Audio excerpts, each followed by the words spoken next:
work. And I got a late start today, and I am so grateful to those of you who checked in to find out, to make sure that everything was okay.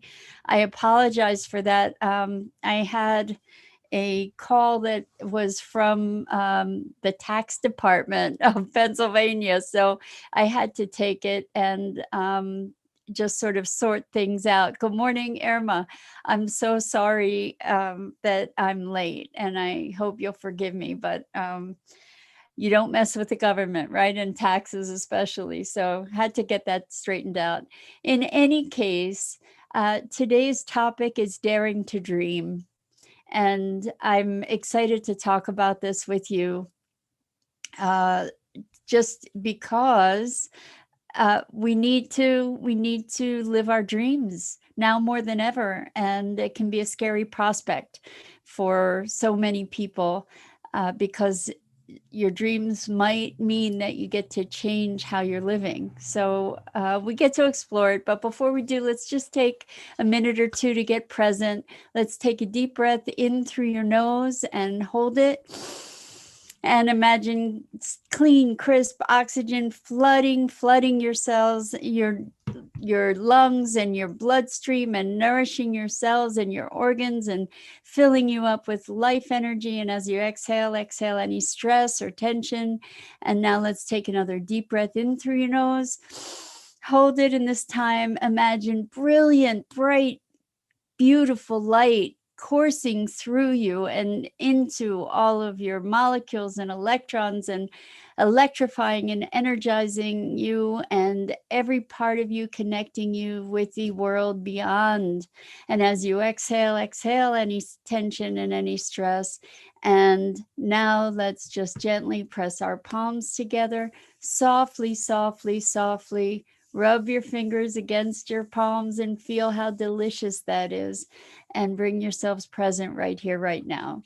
So today's topic is daring to dream. And the reason that I brought this up is because a number of the folks that are in my coaching program are looking at what their lives would be if they could make them up the way they wanted to. And we've sort of been dancing with this topic a bit lately here anyway, but now let's take a look at what is this dynamic around our dreaming.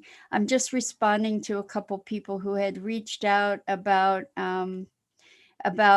today's show to see if we were on or not, and I want to make sure that they know that they can join us. So I'm not finding this other message anyway. Daring to dream. So I remember some years ago, I was talking to a friend of mine and asking them, what's your dream? What's your vision? And they were like, no, not going there, because they had a plan with their business, and they had it kind of mapped out, and they were going to follow the plan rather than even entertaining their dream. And it was such a curious thing to me.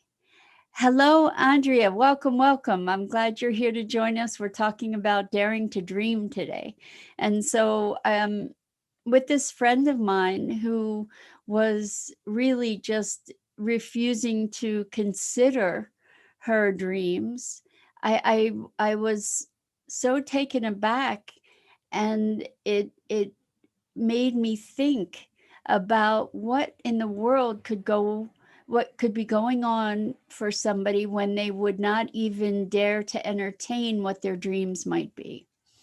And what I realized is that when we dare to dream, when we entertain our fondest dreams, when we listen very closely to the yearnings of our heart, that the things we hear may not align with the lives that we're living. And it may mean that we get to make radical change to our lives, to the people that we associate with, to the way we prioritize things, to everything that's familiar. And along the idea of being a being a slave to the familiar, I am going to use that word, being enslaved by the familiar. I remember years and years ago when I was in college, I was dating someone, and the person was a very sweet person, but I just was not happy. And I realized at that time, I was thinking, well, I'm more afraid of the unknown and maybe not finding someone else than I am then I am averse to staying in this unhappy relationship. And I know lots of people wrestle with the same kind of dilemma, is like the misery that we know is safer and somehow preferable to the misery we don't. And I think that dynamic comes into play when we look at daring to dream our dreams. So if you have a dream that is so big that or so different from where you are in your life, the pathway looking from here to there, it's not that there's often a sensation or an experience of you can't get there from here, and I can speak from experience with this. When I chose to take ownership of my dream about the eco park that I've spoken about a bunch of times with you guys, and when I took ownership of that dream, what I realized was that things had to change, that the support system that I had in place in my life was inadequate to support me in the pursuit of that dream. And what I did in that revelation, in that awareness, was I took on some coaches. I set myself up to have support networks of people that were able to entertain the quote unquote impossible, people that were oriented to thinking outside the box, people who were willing to challenge the status quo and to entertain possibility, even in the face of what people might generally consider insurmountable odds. And the thing that I want to share with you is that taking that on and up-leveling my life and my circle and my support system and going for the skills that I needed and the support that I needed was the best thing I ever did in my life. It was very challenging. It wasn't always an easy road. There were times when I was very fearful. I didn't know how it was going to happen. And I was still building the support that I needed. And it was a total unknown. And yet leaping into that unknown and that challenging journey and gaining the skills that I needed was, again, the best thing I've ever done for myself in my life. It really, truly gave me my life. And so there is the aspect of kind of jumping off a cliff and not having the answers. And I think it's important to have an armature, like at least a loose kind of structure to be able to move into. Because I made that choice, I knew at least a few of my next steps. I knew that I needed to get support to move into this arena that was so completely unfamiliar. And when we're entertaining our dreams, we first get it is at first an act of courage to entertain that calling from your heart to say what is possible, and actually not even saying what is possible. What we want to do when we're looking at daring to dream is first daring to ask ourselves the question, if anything were possible, what would I desire? If anything were possible, what would make my heart sing? What would feel enlivening? What would feed my soul? And the thing that I've noticed in some of my clients, when daring to dream their dream life, or even facing the prospect of dreaming their dream life, is that they stop themselves before they ever got started by saying, well, I don't know how I could make money at that. And that's a dream killer conversation. And we can, there are many dream killer conversations.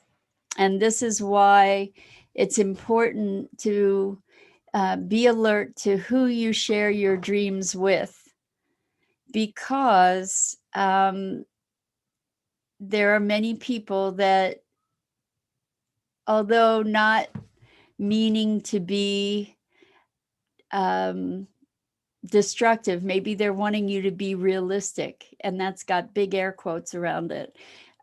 But they might think that they're protecting you from setting yourself up for failure, that they're keeping you realistic, they're helping you to keep your feet on the ground, all these terms that we live with as a cultural norm.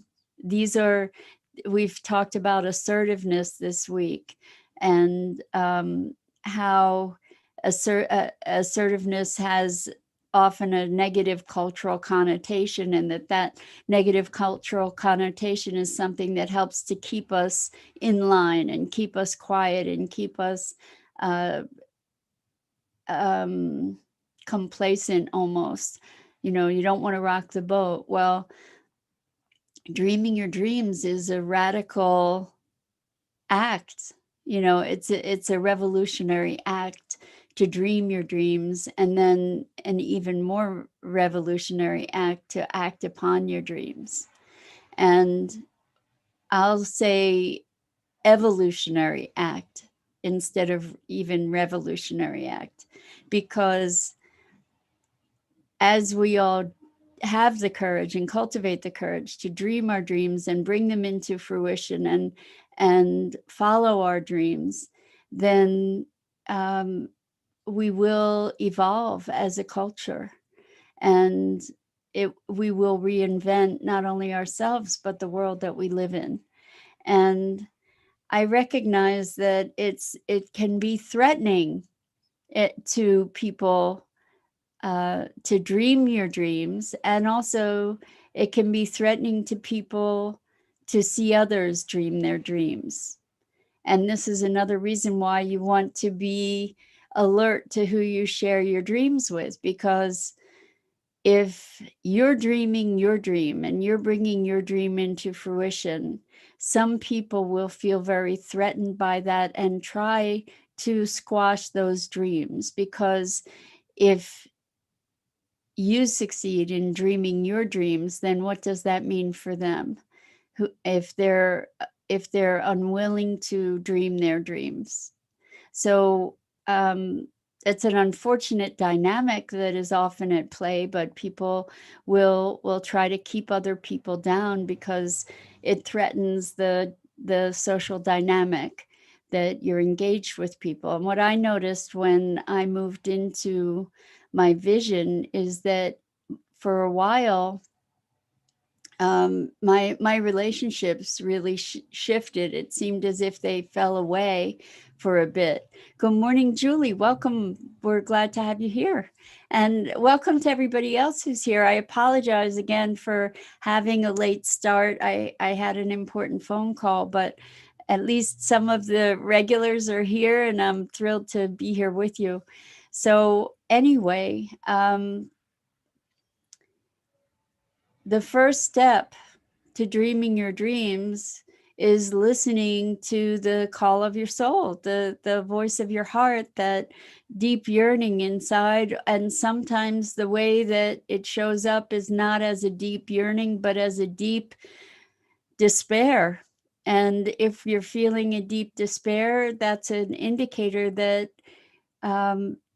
if it's an ongoing despair, it's an indicator that you're not living the life that you're called to live. It's an indicator that there's a lack of alignment. And if you're unhappy, it's very likely because you have overridden that voice inside that has tried to assert itself into something more than the life you're providing it. And I know, again, I speak from my own personal experience in that regard. For years, I was just in deep despair. I was in a job. I was doing very well in that job. And initially it was exciting because I could I could be learning new things. I could be challenging myself in different ways. I was in sales for a bunch of years, and I was really good at it because for me, it was about relationship and communication with people that were my clients, my accounts. They became my friends. And so for a while, it was sufficient to feel like I got paid for visiting people. But I was selling eyeglass frames. So I traveled and visited opticians, optometrists, and ophthalmologists and showed them these eyeglass frames and made sales with them. And the sale part for me was incidental in terms of the reward for this job. And plus it met a lot of my criteria. I had a lot of autonomy. I got to make my own schedule. I got to communicate with a lot of different people. I got to see different places. And selling eyeglass frames for a while anyway, I felt like at least I was filling some kind of need.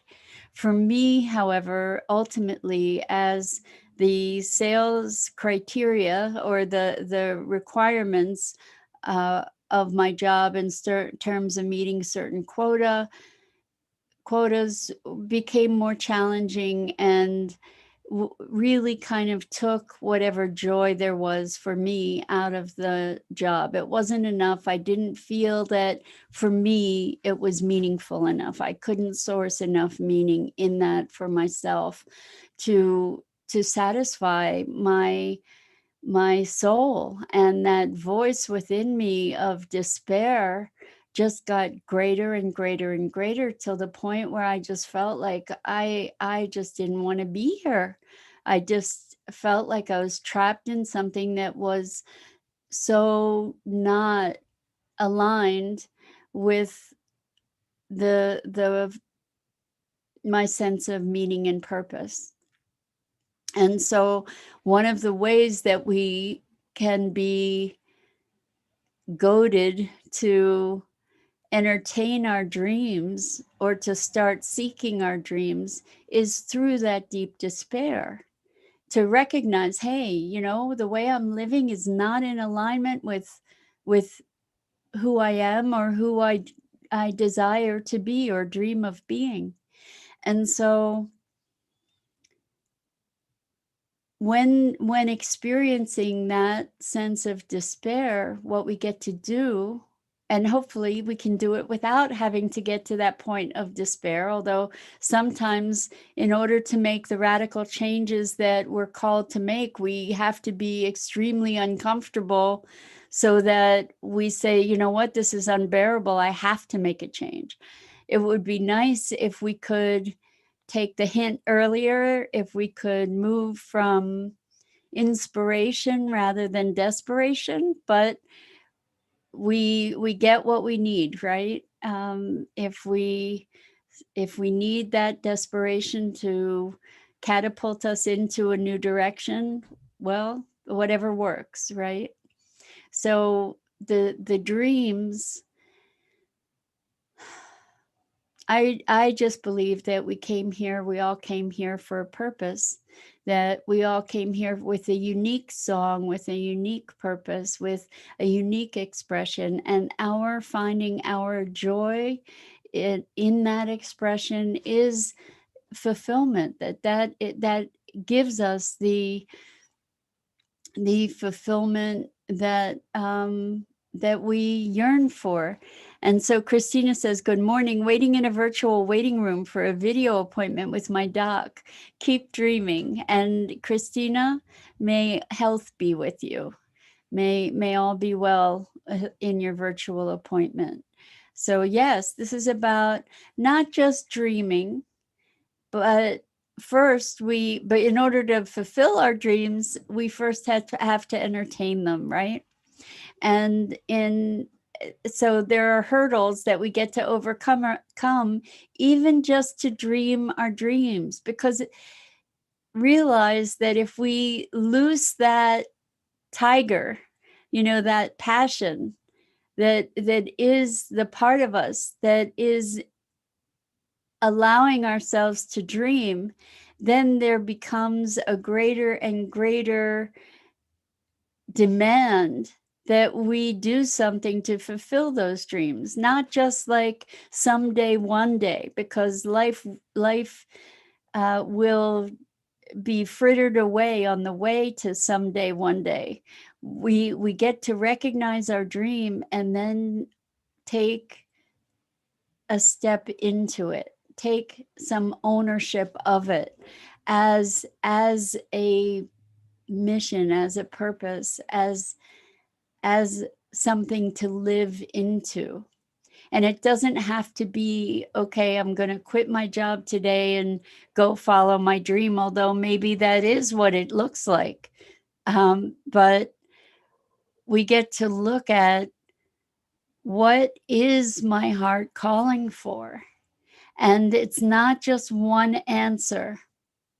So one of the things that we do as part of the coaching program that I do with folks is to create a vision statement, and essentially an umbrella statement that gives us sort of a context within which we live our lives. So if I am a light bringer, for instance, then I have a multitude of vehicles for expressing that light. It may be through dance, it may be through volunteerism, it may be through any number of things. It doesn't, our dream doesn't necessarily have to manifest as a paying career, although it certainly can. We get to create a mission for ourselves, and it's a game. It's a game. So for me, my mission, or my stated mission, is to mainstream sustainable practices globally. Now, clearly, that may not even happen in my lifetime. And it's certainly not something that I can do by myself, right? But I can make make efforts in that direction. I can choose a path that supports that vision for myself and for the world. And so that was really the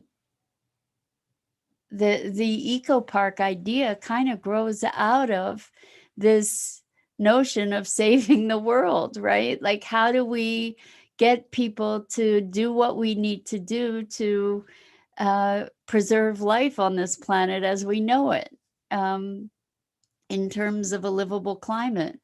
And one of the ways that I see for that is education. And what came out of that was the Eco Park. And what came out of the vision of the Eco Park was my podcast, Sustainability Now, that I share with my co-founder, Scott Billy. And so it's by daring to have these outrageous dreams that we actually step into that we get to change the world. We get to change the world, and we get to live a life of vibrance and reward that fulfills our soul, that's in alignment with ourselves. Good morning, Rosalind. Great to have you here. And you're here for a day of daring to dream our dreams and then step into that. So Irma says, you're doing this right here, and you're taking us along with you along for the ride. Thank you. Oh, that's wonderful, Irma. Thank you for that, because this is the ride of our lives, right? And we get to do this together and build a community of people that are about envisioning a new future for ourselves, for our planets, for our families, and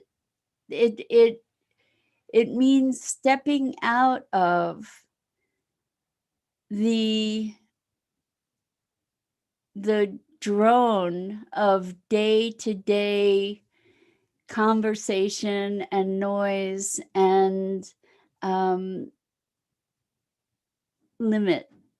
limitation, because it's when we look at the boundaries, pushing the boundaries of our limitation, that we find greater freedom, that we find greater authenticity, that we find greater expression. And I don't mean pushing the boundaries just for the sake of pushing the boundaries, although that can be liberating too. What I'm talking about is pushing the boundaries of our self-limiting perception and allowing ourselves to attend to that calling of our hearts. Because what more is life about, really? You know, we could say life is about duty and responsibility. And I believe in taking responsibility. I believe in taking responsibility for our choices. I believe in being responsible for ourselves and our lives, and being accountable, you know, for the responsibilities that we've taken on. For instance, if we're raising children or we're taking on responsibilities, okay, and what about both and rather than either or? What about expanding our possibility rather than narrowing ourselves into a constraint of externally dictated boundaries? Let's take that leap within ourselves to be able to choose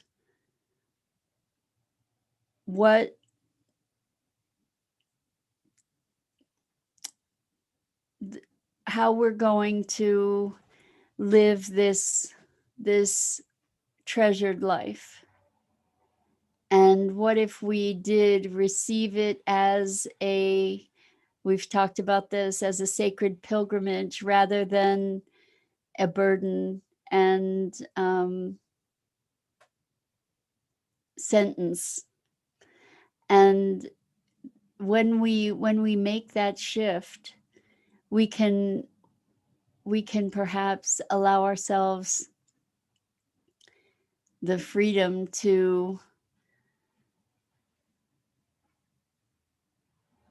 embrace the possibility that is beyond the trend of the crowd. So anybody who's a visionary, anybody who's dreaming their dream and living their dream, is not just going along with the crowd. And it means in some respects, it means separating yourself to be able to make your own choices, and to be able to do something that other people might say is crazy, or that other people might instill doubt in you about. And that's why the phrase "dare to dream," because it is daring. It is taking yourself out of the mainstream flow. And that can be very frightening and intimidating. It's like, what will people think? What if I don't make it? What if I don't succeed? What if I have this bold and audacious dream and I don't succeed in fulfilling it? Well, there's merit in trying. There's merit in pursuing that dream, whether or not you achieve it. I don't know. I say I do know, actually. I do believe in my heart that the eco park, that it will happen. I really, truly do. And who knows? Maybe it won't. But for me, it's there as my vision. It's there. I'm moving forward toward it, and I have a sense of certainty that it is going to happen, and that it'll be a magnificent thing. And whether or not I change my path to some direction other than the eco park or not, the journey that is being guided by that is remarkable. And regardless of whether it ends up being the eco park or not, this vision of global sustainability encompasses whatever else I'm going to do, because that's the foundational driver. And we get to honor our deepest calling and our deepest dreams, and then we get to move forward in life with that dream as a guiding light, as a North Star, to keep us motivated, to keep us exploring and discovering and growing and evolving.